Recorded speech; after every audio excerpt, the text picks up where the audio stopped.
About 5 years ago, I lived downtown in a major city in the US.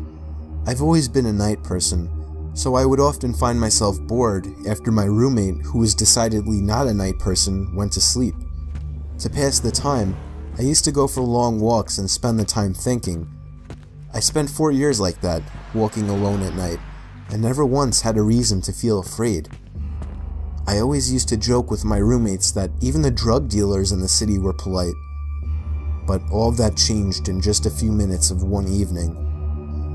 It was a Wednesday, somewhere between 1 and 2 in the morning, and I was walking near a police-patrolled park quite a ways from my apartment.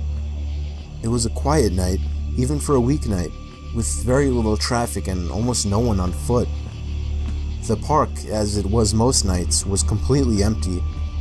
I went down a short side street in order to loop back down my apartment when I first noticed him. At the far end of the street, on my side, was the silhouette of a man dancing. It was a strange dance, similar to a waltz, but he finished each box with an odd forward stride. I guess you could say he was dance walking, headed straight for me. Deciding he was probably drunk, I stepped as close as I could to the road to give him the majority of the sidewalk to pass me. The closer he got, the more I realized how gracefully he was moving. He was very tall and lanky and wearing an old suit. He danced closer still until I could make out his face. His eyes were open wide and wild, head tilted back slightly, looking off at the sky. His mouth was formed in a painfully wide cartoon of a smile. Between the eyes and the smile, I decided to cross the street before he danced any closer. I took my eyes off of him to cross the empty street. As I reached the other side, I glanced back, and then stopped dead in my tracks.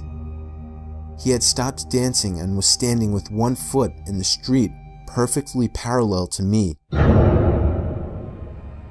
He was facing me, but still looking skyward, smile still wide on his lips. I was completely and utterly unnerved by this. I started walking again, but kept my eyes on the man. He didn't move. Once I had put about half a block between us, I turned away from him for a moment to watch the sidewalk in front of me. The street and sidewalk ahead of me were completely empty. Still unnerved, I looked back to where he had been standing to find him gone. For the briefest of moments I felt relieved, until I noticed him. He had crossed the street and was now slightly crouched down. I couldn't tell for sure due to the distance and the shadows, but I was certain he was facing me.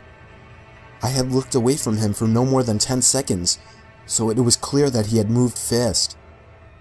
I was so shocked and I stood there for some time, staring at him, and then he started moving toward me again. He took giant, exaggerated tiptoed steps, as if he were a cartoon character sneaking up on someone, except he was moving very, very quickly. I'd like to say at this point that I ran away or pulled out my pepper spray or cell phone or anything at all, but I didn't. I just stood there, completely frozen, as the smiling man crept toward me. And then he stopped again, about a car length away from me, still smiling his smile, still looking to the sky. When I finally found my voice, I blurted out the first thing that came to mind. What I meant to ask was, "What the fuck do you want?" in an angry, commanding tone. What came out was a whimper. What the fuck? Regardless of whether or not humans can smell fear, they can certainly hear it.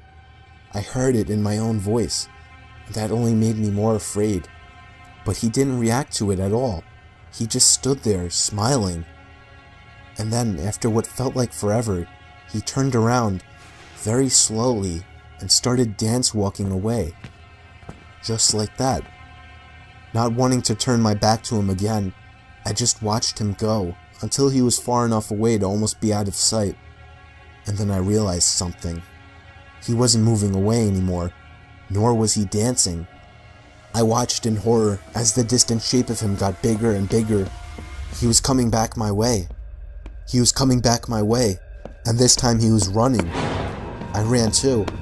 I ran until I was off the side road and back onto a better lit road with sparse traffic. Looking behind me then, He was nowhere to be found. The rest of my way home, I kept glancing over my shoulder, always expecting to see his stupid smile, but he was never there. I lived in that city for 6 months after that, and I never went out for another walk. There was something about his face that always haunted me.